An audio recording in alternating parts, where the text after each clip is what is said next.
we talk about how good certain levels are, and they are good. I mean, it's good hockey.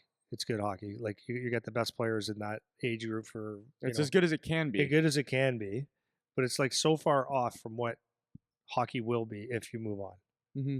right? And I don't even mean this to be negative. So I'm just looking at it and going, like, okay, so here's my next thing. Out of those two teams, and maybe it was just two teams that won't have anybody real exceptional, but like I guess one is at the top of the league, and another one is like mid pack or a little bit less. So I would assume like someone's standing out to me, like someone's really standing out to me. And the one kid that did was more of a defensive guy, but it was like interesting.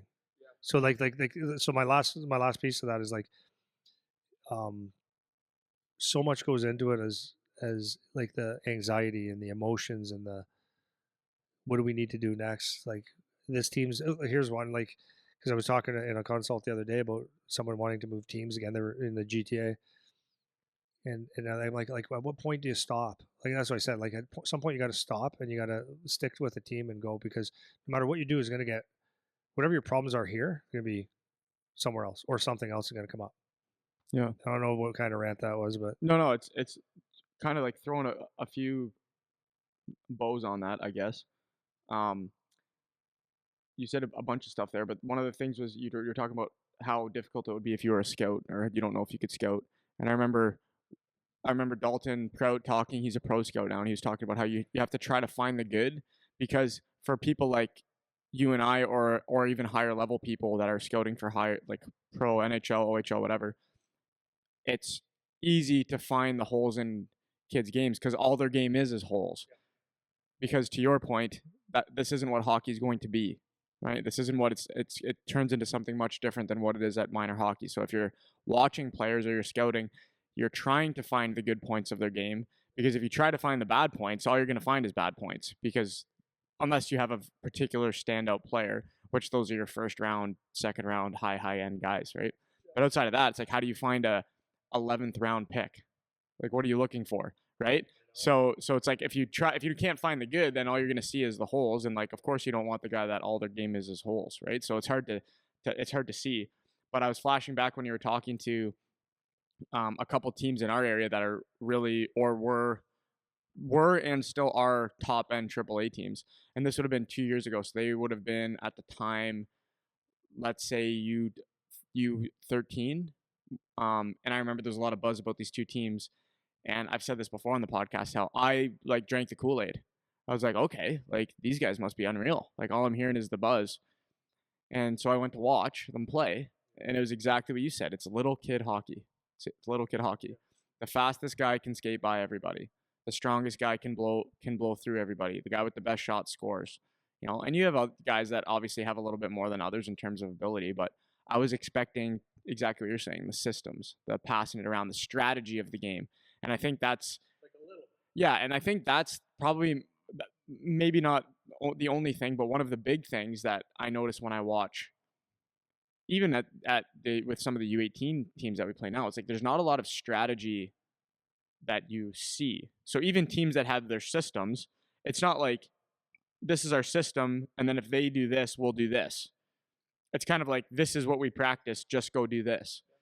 Whereas like in the game, when you start playing at higher levels, it's like, okay, they're doing this, let's switch to this. Oh, they switched to this, let's switch to that. And the chess game part of it is line matching, all that stuff.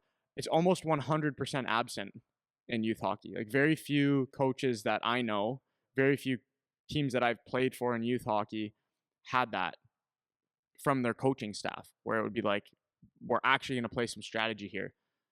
And I think that's kind of more what you're pointing to, like when you're talking about they're set up in their penalty kill and the four guys are just standing there.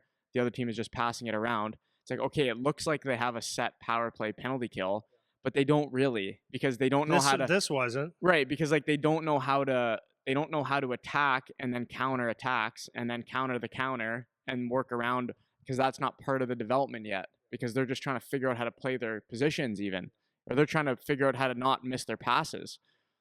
So that kind of stuff is what dominates more of youth hockey. And I think agreeing with what you're saying is people don't know that, they don't see that, they don't identify that, and they don't know or understand what it will become.